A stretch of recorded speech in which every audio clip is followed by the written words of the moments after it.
আসুন বন্ধুরা, আপনাদের সবাইকে জানাই স্বাগত। জন্মাষ্টমী পুজোর দিন কীভাবে জন্মাষ্টমী পুজো সারলাম, কারণ এখন উড়িষ্যা রায়গড়ায় আছি ছেলের কাছে, তাই ছেলের ছোট্ট গোপালকে আগে পুজো করে নিলাম। তারপর ছেলের বন্ধুর বাড়ির নিমন্ত্রণ, সেখানে চলে এলাম। কি সুন্দর পুজো হচ্ছে, দুধ, ঘি, মধু, গঙ্গা জল দিয়ে গোপালকে আগে স্নান করিয়ে নেওয়া হলো। এখানেও পুজো করার নিমন্ত্রণ আমার, সেই জন্য এখানে এলাম। এখানের পুজো সেরেও আবার একটি জায়গায় মন্দিরে যাব, সেই জন্য এখানে একটু বেশ ভালো করে পুজোটি দেওয়া হয়ে গেল। কি সুন্দর সাজানো হয়েছে বলুন তো, গোপালের যেমন সিংহাসন তেমনি দোলনা, সব কিছু একেবারে পারফেক্ট। ভীষণ ভীষণ ভালো লাগছে। এখানে ভালোভাবে পুজো দিলাম, গোপালকে দোল খাওয়ালাম, অনেক আদর করলাম। আবারও আরেকটি পুজো নিয়ে বেরিয়ে পড়লাম। এবার দেখুন রাস্তায় কি সুন্দর সবাই কৃষ্ণর নাম করতে করতে সবাই বেরোচ্ছে। আজকে জন্মাষ্টমী বলে সত্যি পুরো রাস্তা জুড়ে একেবারে সাজো সাজো রব। সত্যিই তো, আর জন্মাষ্টমীর দিন সত্যি ভীষণ ভালো লাগার।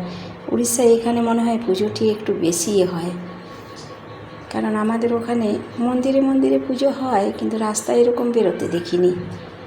কি সুন্দর দোলনায় দোল দেওয়া হচ্ছে গোপালদের।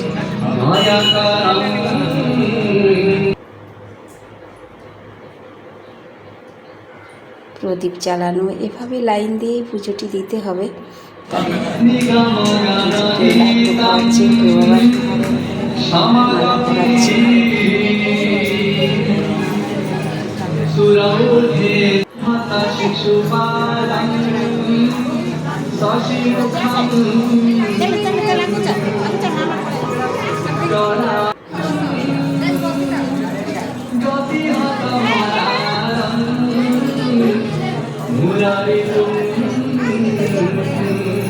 জন্মাষ্টমী পুজো ভালোভাবে সেরে নিলাম গোপালের পুজোটি।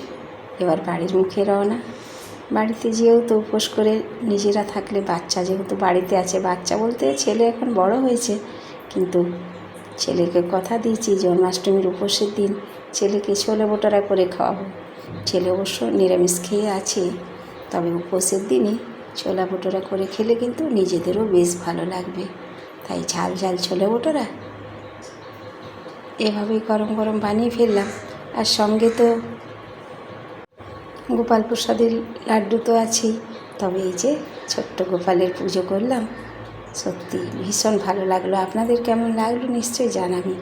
সকলে ভালো থাকবেন। তবে আজকে বৃষ্টি পড়াটি শুভ। তো এই দেখুন ঝড় বৃষ্টি শুরু হয়ে গেছে।